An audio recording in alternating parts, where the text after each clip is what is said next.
Yes, Kenya. Tamu sana, yes. Yesterday, William Ruto made some remarks in his Kalenjin backyard in Nandi County. Remarks I strongly believe should be condemned by all Kenyans because they carry a lot of ethnic and political undertones. So in this video, I want us to briefly have a look at those remarks by William Ruto, after which I'll explain what those remarks mean and why they should be condemned. Have a look at this. Mr. President, wacha kujifanya saizi eti sijui unajifanya nini. Please, amani aje my friend.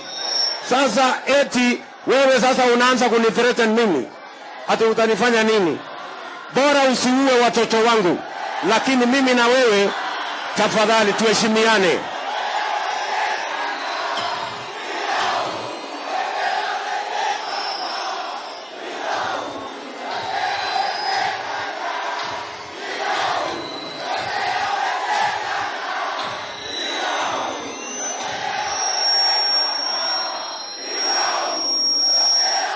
Sijui kama tunaelewana bana.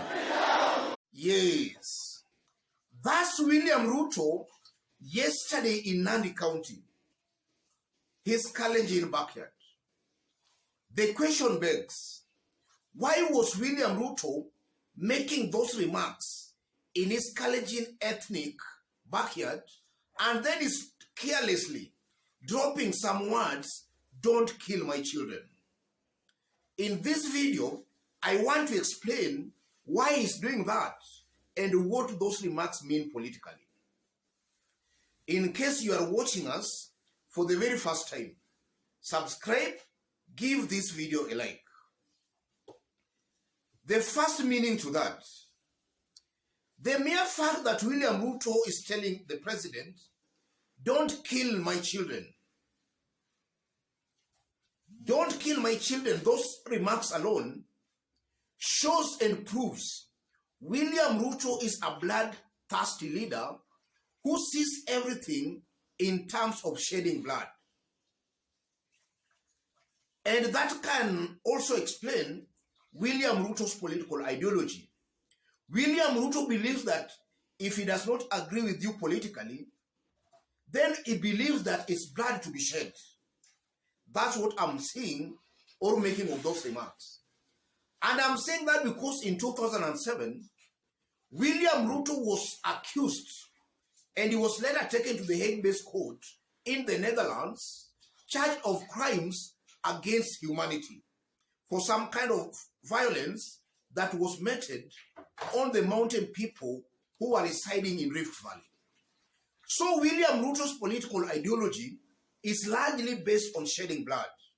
And also if you trace his politics, right when he started his politics in the early 90s, it has largely been based on hooliganism, intimidation, and threat. That's exactly what I'm making of those remarks by William Ruto.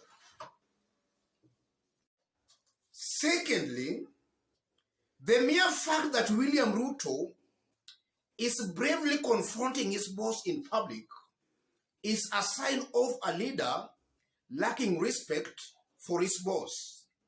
And that goes contrary to all the conventional wisdom on the rules of power, especially if you look at the 48 laws of power. Rule number 1, never outshine your master. William Ruto is clearly outshining his master here. And from where I sit, the consequences are dire.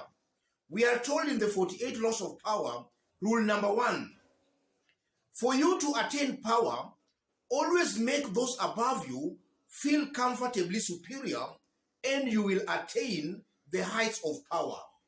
Ruto is not making Uhuru Kenyatta feel secure. In fact, if you look at it from other quarters, he might be making President Uhuru Kenyatta feel insecure. And because of that alone, William Ruto most likely, if history is anything to go by, Ruto will not attain power in 2022 or any other time. And I'm saying that based on some experiences we learn from history. There is a historical figure called Nicolas Fouquet in the ancient France. Nicolas Fouquet was a very powerful, a very popular leader in France. In fact, he was seen as the most likable, maybe prime minister, after the death of the then prime minister in France, under Louis XIV in administration. Nicolas was seen to be very powerful and was seen as the next possible prime minister after the death of the then prime minister Jules Mazarin in France under the administration of Louis XIV. That popularity got into Nicolas Fouquet's head to a point he outshone the young king, Louis XIV.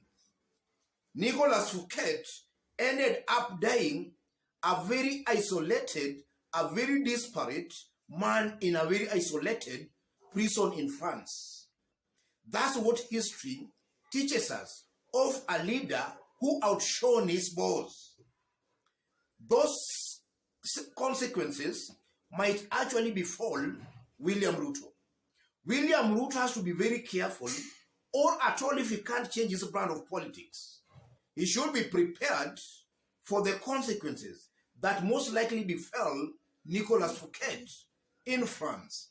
William Ruto, because of those remarks, he's clearly outshining the master, and because of that, chances of Ruto attaining power are almost zero, nil. The third reason, or rather the third meaning to that, the anger is also a sign of desperation. William Ruto is very desperate because he has looked at all the prevailing political situations in Kenya. He knows chances of him winning are almost zero. And I'm saying that because just yesterday, two research firms released their poll findings as to who is most likely going to win the presidency. Tifa had theirs showing Raila at 46%, leading against Ruto. CAP had their poll showing Raila at 52%, again winning against William Ruto. And all credible polls and surveys being done and being released are all showing Raila Odinga leading over William Ruto.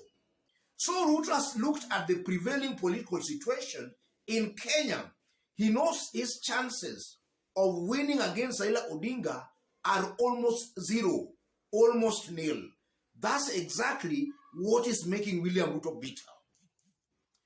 He's just seeing his chances of winning are almost zero, nil. That's why he's bitter.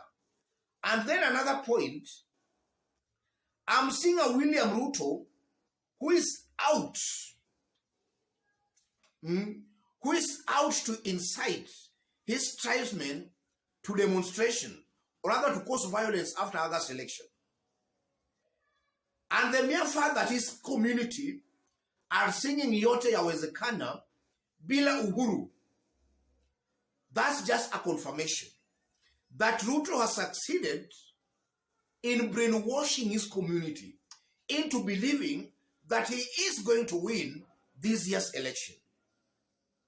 And Ruto is also just brainwashing them into believing that he is going to win, but his win will be stolen by President Uhuru Kenyatta. You know, Ruto is a very crafty politician. If you read in between the lines, if you look at it keenly and deeply, those are what William Ruto is tending to achieve, or that's exactly what he means. He is succeeding in brainwashing his people that is Uhuru Kenyatta who is going to steal his win. The truth is this.